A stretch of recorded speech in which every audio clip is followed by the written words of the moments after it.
Welcome back to the Fantasy Football Today Draft-A-Thon presented by Snickers. I'm Jamie Eisenberg. That's Dave Richard. And joining us for the first time tonight is our buddy Chris Towers. Heath is going to jump off and get on the YouTube channel starting at 8 o'clock. But we're here raising money for the St. Jude Children's Research Hospital. Please continue to send us your donations. Again, stjude.org/FFT is the URL to use. You could go to the QR code as well. We're trying to raise money. Our goal is $100,000. We're almost there. We're going to continue to try to raise that money until midnight Eastern tonight, and hopefully help you get ready for your fantasy leagues as well. Joining us now as well as part of the Fantasy Football Today Draft-A-Thon, it's one of the best minds, best people in the industry, Mike Wright of the Fantasy Footballers. Mike, thank you for joining us here on our Fantasy Football Today Draft-A-Thon. Now you get to play Professor. Chris also gets to play the role of Professor and grade a mock draft that we did as part of our Fantasy Football Today Draft-A-Thon. And Mike, your buddy Andy Holloway had a role in this draft. He's actually the 2019 champion. I am the 2020 champion. We are the only two people to win in this league, so you can critique our teams. Dave is going to compete for his first title as well. So let's go through the first round, and we'll show you guys how the first round unfolded. We're going to try and get through 5 rounds here, and this is a 12-team PPR league. And Andy had the second pick. He took Dalvin Cook. You see, it's pretty standard here with how the draft unfolded. Mike, I'll give you the first word. I hope you can see the graphics where you are. Any surprises to you in the first round? Devontae Adams going 7th overall, Travis Kelce going 8th overall. You see it's mostly running backs, no surprise there, but anything stand out to you? Not really that I would say anything is egregious, but I mean the biggest takeaway is Saquon Barkley there at number 12. I mean, this is a room full of really sharp people, and so that doesn't surprise me that he fell.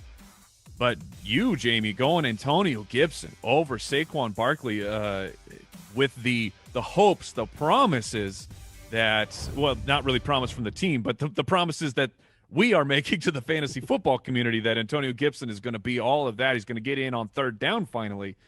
That's bold. Like that is some intestinal fortitude to take Antonio Gibson over the known 3-down role that Saquon Barkley has. I understand the Giants are going to be a hot mess, and I'm very in on Antonio Gibson as well. That's surprising to see in an actual live draft situation. You know, I've gotten to the point, Mike, where it's the group of Gibson, Barkley, Mixon, Taylor for me as well, Najee Harris. They all kind of feel the same, in a lot of ways. You have concerns with Barkley, you have concerns with Taylor with the Colts situation, what's happening there. Najee's a rookie. Mixon, we know the concerns that certainly have gone on with him. So Gibson to me is a guy that's got the rocket ship pointing up, and the fact that I don't know if he's necessarily going to play on third downs, but he may play a little bit more. Offense seems like it's getting better, and I'm just looking at the players that I want to have on my fantasy team, and Antonio Gibson is one of those guys. Chris, I know for you probably would have taken Joe Mixon in that spot, though, right? Yeah, my thing with Joe Mixon is, one, he's never hurt me before, because this is the first year that I'm actually higher on him than consensus, and it's just because the situation's never been all that good for Joe Mixon. We've always been hyping this talent. We think he's this special player who can overcome the situation. Well, I think he's pretty good, but now he's got the situation. He doesn't need to overcome a situation. With Gio Bernard gone, I think 70 targets might be the floor for Joe Mixon. So if I'm in a PPR league, I can get Joe Mixon at the 1-2 turn. I'm happy with that. If I can get him in the second round, I'm thrilled. And he goes in the second round. I took Jonathan Taylor in the second round. So, if you're debating Taylor versus Gibson, you see how it worked out for me going running back, taking those two guys there.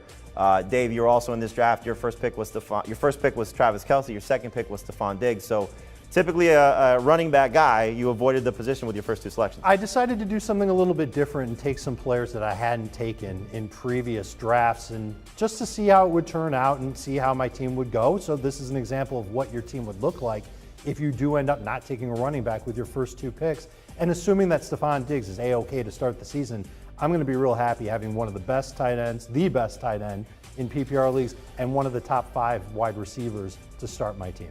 Mike, you see what Andy was doing there with his team. So Dalvin Cook in round 1, DK Metcalf in round 2. We could throw up round 3 as well. And he goes back-to-back wide receivers with Allen Robinson as well. If you're picking in one of the first 4 or 5 spots, is that a strategy you guys like to do, or you in particular like to do, following what Andy did here, running back, receiver, knowing the receivers that typically fall to the end of round 2 and beginning of round 3?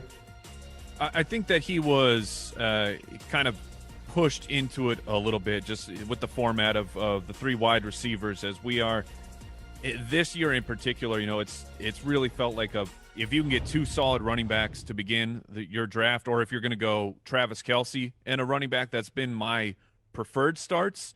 So I think that the format lent it, it helped push Andy in that direction of going with DK Metcalf. I'm a little surprised that he didn't follow that up, in the third round. That I don't want to get ahead of everything, but just kind of looking how it unfolded for him.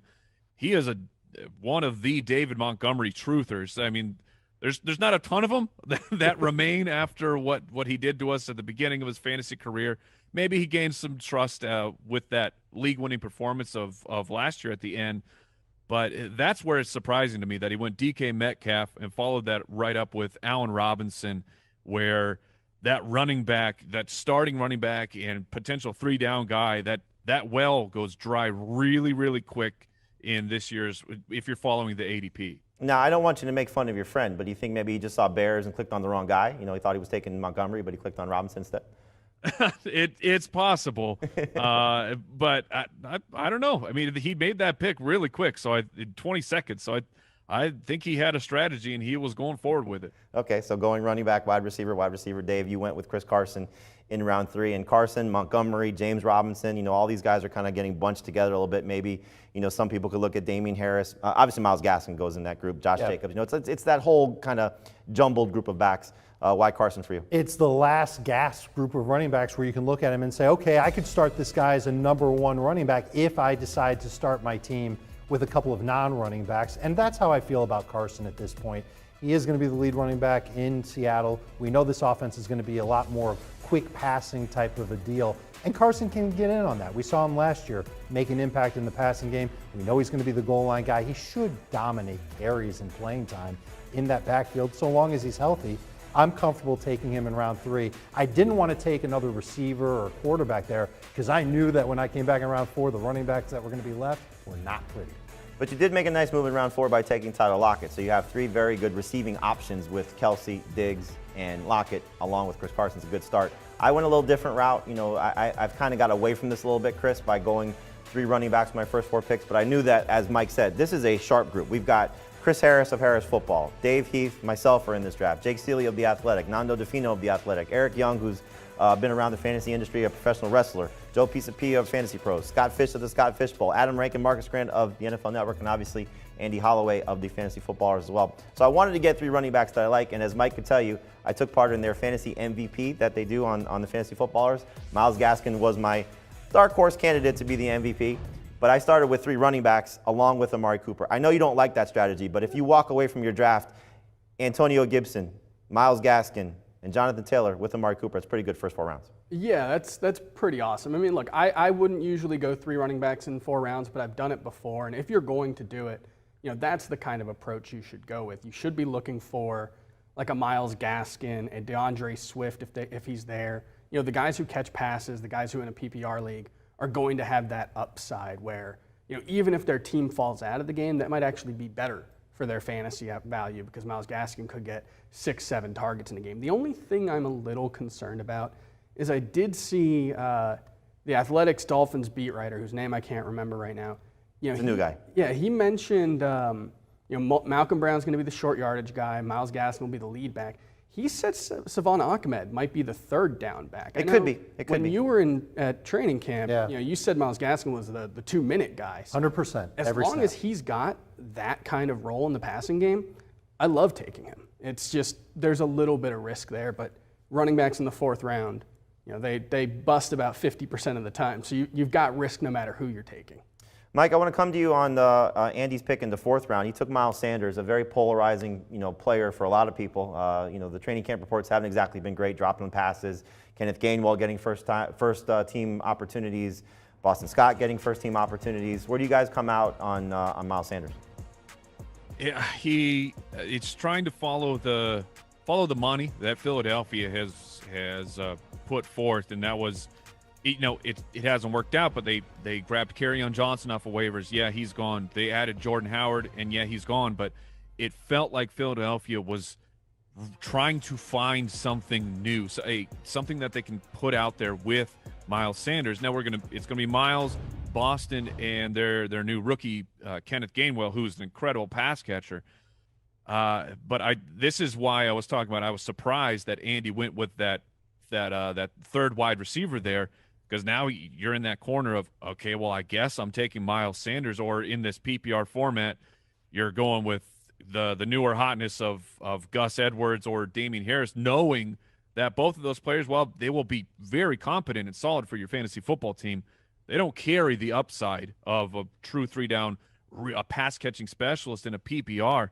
So Miles Sanders there, I think the ADP value is fine, and he's someone that you can definitely play right away. He's not going to kill you, but he doesn't feel like someone who's going to take you over the top and really be a powerhouse running back for your fantasy team. Right. What he could have done if he, played it out the way maybe you thought he could have, taking David Montgomery in the second round instead of taking Allen Robinson. Then he comes back in the third round, and instead of taking, in the third round taking Allen Robinson, the fourth round instead of taking Miles Sanders, he takes Adam Thielen there, who he took in the fifth round, and maybe another wide receiver in round 5, like Julio Jones, DJ Moore, Jerry Jeudy. Those are the guys that were available. And it sounds like you probably like that build a little bit better. Yeah, that's the way I would have gone. Okay, so let's take a look at Andy's team so we can get the full scope and let Professor Mike Wright, the hitman, give a full grade on Andy's team here. So his quarterback is Tom Brady, Dalvin Cook, Miles Sanders, his running backs, DK Metcalf, Allen Robinson, Adam Thielen. We do start 3 wide receivers. So those are his receiving trio of receivers. Tyler Higbee at tight end, Antonio Brown is his flex. And he's got Marvin Jones, James White, T.Y. Hilton, A.J. Green, Zach Pascal, and Josh Palmer on his bench. Is it just a requirement that you guys have to take one member of the Arizona Cardinals, so that's why he took A.J. Green? That's actually not that's not an Arizona pick. That's Andy is obsessed with A.J. Green. We all have those players that we can't let them go. So even if A.J. Green landed somewhere else, I'm sure Andy still would have been in on him. But to his credit, it's A.J. Green is interesting. He's left for dead in fantasy football drafts. Meanwhile, the Cardinals gave him a lot of money to come in and be the wide receiver 2 for this team. And I know we're excited for Rondale Moore, our new rookie here in Arizona, but A.J. Green is a proven guy. Look, like last year, that wasn't all his fault. He had one of the highest percentage of uncatchable targets in the league at the wide receiver position. So maybe A.J. Green does have a little bit of juice left, and getting him in the double-digit rounds for what he could become, which is honestly a weekly wide receiver 3 or a flex play, taking him in the 10th round, I think is a steal at this point. All right, Mike, I just need a grade from you. Give me a grade on Andy's team. Oh, come on, it's an A+. No surprise. Fly together. That's loyalty right there. I like it. A+ for Andy's team. All right, let's take a look at Dave's team, and then Chris, you can grade it for us. So Dave again had the first-round pick of Travis Kelce, goes back-to-back with the receivers in Stephon Diggs, Tyler Lockett, and Jerry Jeudy right on his receiving core. He's got Dak Prescott at quarterback, Chris Carson, Raheem Mostert at the running back spots, and Melvin Gordon is his flex as of now. Sony Michel, Jonnu Smith, Mecole Hardman, Ramondre Stevenson, Rondale Moore, and Ty Johnson, correct? Ty Johnson was my very last pick. Is on his bench, so give him a grade. I think that's a B+. This is almost a Chris Towers team. This is kind of my approach. 3 wide receivers with your first 5 picks. I like it. All right, so Chris giving you a solid B+. Very, very Did strong. he just say this is a Chris Towers team and then it's a B+? Well, look, you Like got to your understand. You team- got to understand. I was a C+ student at best, so Okay. B+ is rarefied air. All right, so B+ is the grade there. Mike's sticking with his guy, giving A+. We'll just show you my roster real quick, and then Dave can give you a grade on that one. But I had the 11th pick. Like Mike told you, I went with Antonio Gibson, back-to-back running backs with Jonathan Taylor. Lamar Jackson's at quarterback, Amari Cooper, Jamar Chase, Jacoby Myers at the receiving core, TJ Hawkinson, Myles Gaskin, tight end and flex respectively. On the bench, A.J. Dillon, Marcus Callaway, Jarvis Landry, Sterling Shepard, Tony Jones, and Rashad Bateman. Dave, give me a grade. It's an A. That team's great. I love the receiving depth that you've got. I like the running back depth that you've got. And this is what happens when you take 3 running backs with your first 3 picks. I believe that's what you did. 3 of my first 4. 3 of your first 4? Perfect. And Lamar Jackson on top of that, you know that he's going to fall in drafts with analysts. I wouldn't expect people to find Lamar Jackson where you got him in their home leagues. But I think that this is an excellent type of team and one that's going to be very competitive because of that running back depth. I appreciate the grade. So an A+ for Andy, a B+ for Dave, an A for me. All right, Dave. Mike, we appreciate you joining us here on our Fantasy Football Today Draft-A-Thon. Make sure to follow Mike at the FF Hitman on Twitter. And, of course, check out the Fantasy Footballers. They are one of the best podcasts in the business. They are fantastic. We hate losing every award to them, but you should make make sure you check them out wherever podcasts are available. Mike, thanks for joining us here on our Draft-A-Thon. Appreciate it, guys. See you later. All right. Want more of the Fantasy Football Today podcast and nonstop year-round fantasy advice? It's simple. Hit the subscribe button and hang with us all throughout the year.